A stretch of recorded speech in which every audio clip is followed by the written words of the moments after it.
If I told you the breakthrough you need is only a push away, would you put in more effort, or you're just tired? Would you persevere? If you knew the day the sun would smile at you, would you stay relentless with your efforts? Many times we are faced with situations that test our perseverance and our waiting power. Amid the waiting to get into the days of success, usually you would be faced with many situations that present you with your dark moments. But dark moments never last forever, they may last the whole night. But at the break of light, you're sure God has come through for you.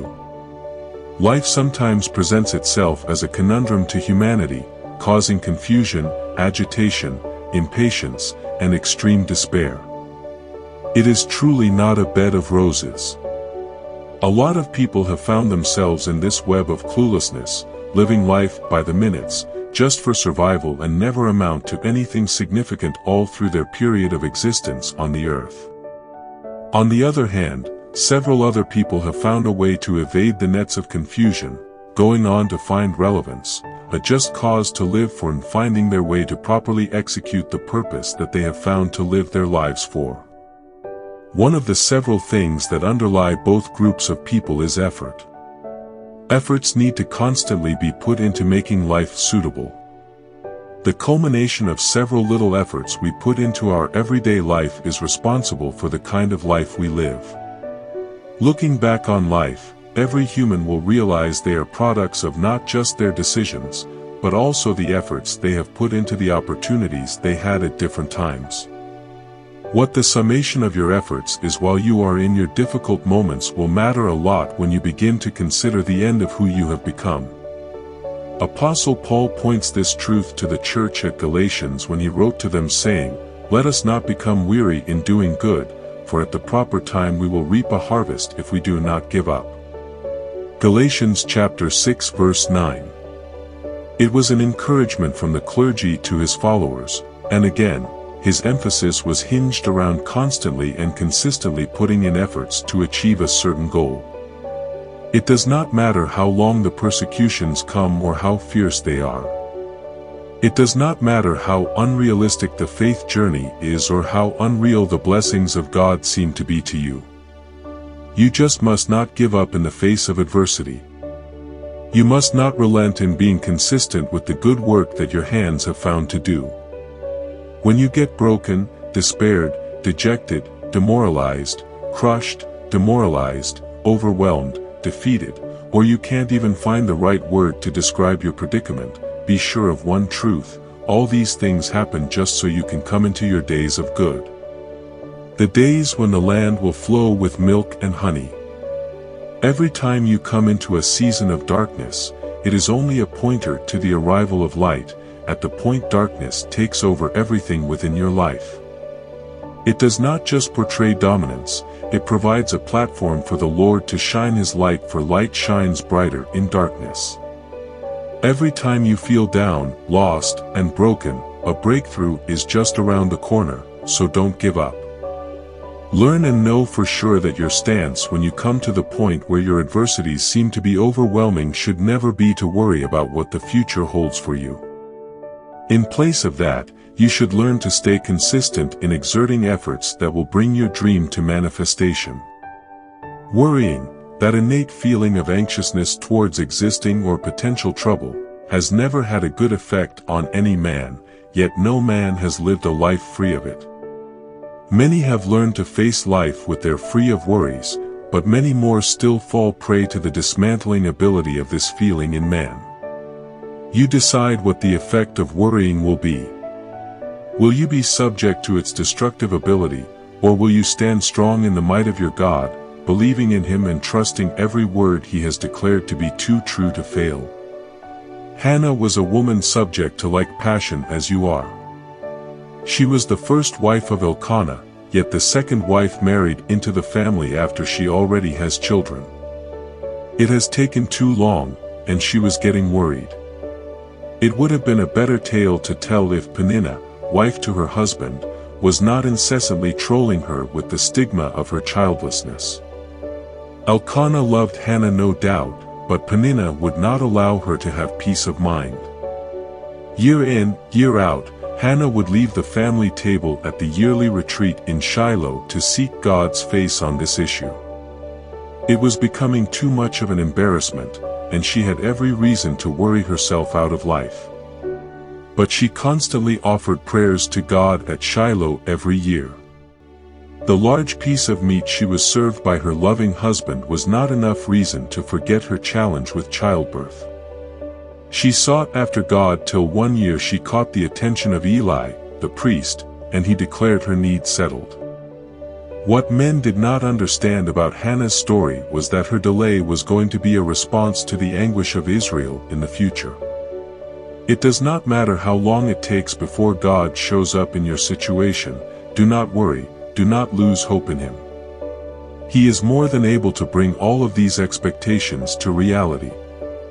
You just have to learn subjection to His will. His heart desires for every season and time. Trust Him because He has everything figured out. God cannot be caught unawares. He has every single step of your journey planned out. So when it looks as though you are not progressive, and the dark days are deadening, just wait on Him. He has not forgotten nor forsaken you. He will bring your expectations to life again.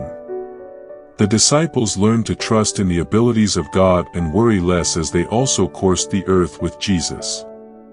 Day in, day out, He was solving age-long problems, issues they thought would never find a solution.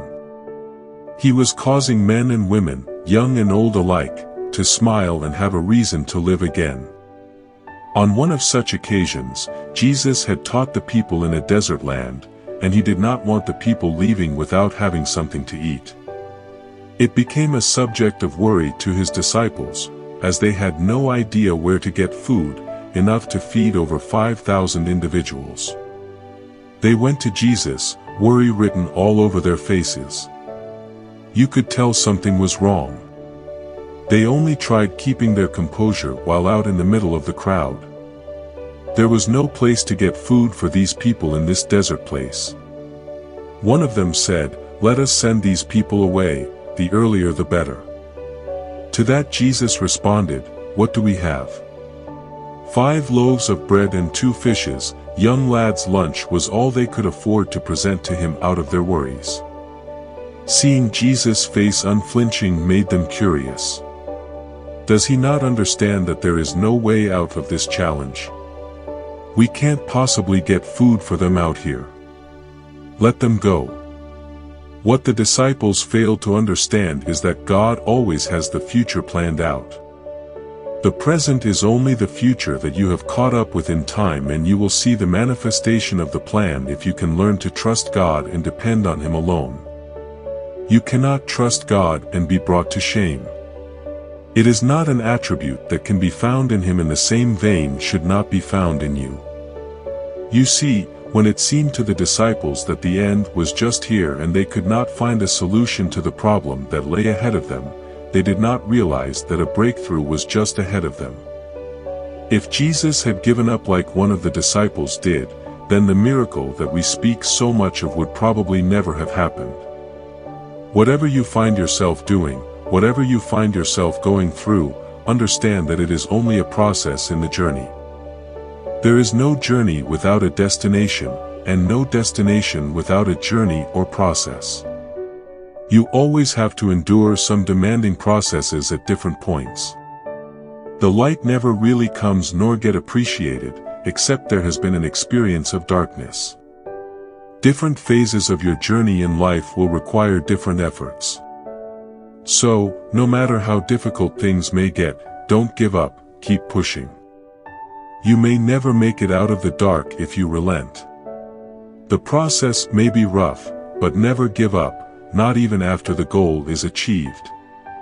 For there is always more to every level of success. The best way to achieve a long-lasting and true breakthrough is to go the hard way, the rough way, the way of labor. Success is not made over one night, it is made over 1,000 nights.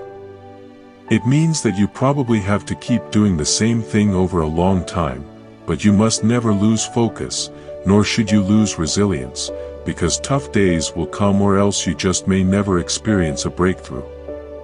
Experiencing a breakthrough is only a matter of time when you have a focus in mind. Your vision has to be accompanied by constant and consistent efforts. Little drops of water make a mighty ocean. Just keep depositing your daily little efforts, and soon enough you will have a success story to tell. Keep broadening your knowledge on that course, keep learning that trade, keep exercising that body.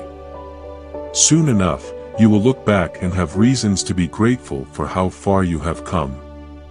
It is very easy to worry when things are not going as we planned it, but remember, it is God's plan, not your plan. To stop worrying, you have to build faith in God. If you can't learn to trust God, you cannot stop worrying. You have to be able to sing praises to God in the face of challenges. You have to be able to smile in the face of life-threatening situations because you trust God too much to fail you. You trust God too much to abandon you to the happenings in life. So every time you face a new challenge, your natural response is to worry. Just get on singing praises to God. It is an expression of your faith in God. It is an expression of your knowing that God has got it all figured out. So how far have you gone on your journey? Do you think it's too little and you can still quit? No way. A single step moved is a distance covered. It's a milestone achieved. You cannot afford to turn back on the littlest of achievement because it feels inconsequential. It's not. It means a whole lot to your journey. You do not even have to be bothered about the time frame you feel it would take to achieve your dream. You are not the other man whom you compare yourself to. Your stories are not the same. What God is molding you into might take a longer time compared to your neighbors. It might as well take a shorter time frame. You have to be able to allow God to lead you through the process. Get your vision right, stay focused on it, and do not quit irrespective of the challenges, the costs, or even setbacks. You will soon experience that breakthrough. God bless you. Please don't forget to like, share, and subscribe. Thank you.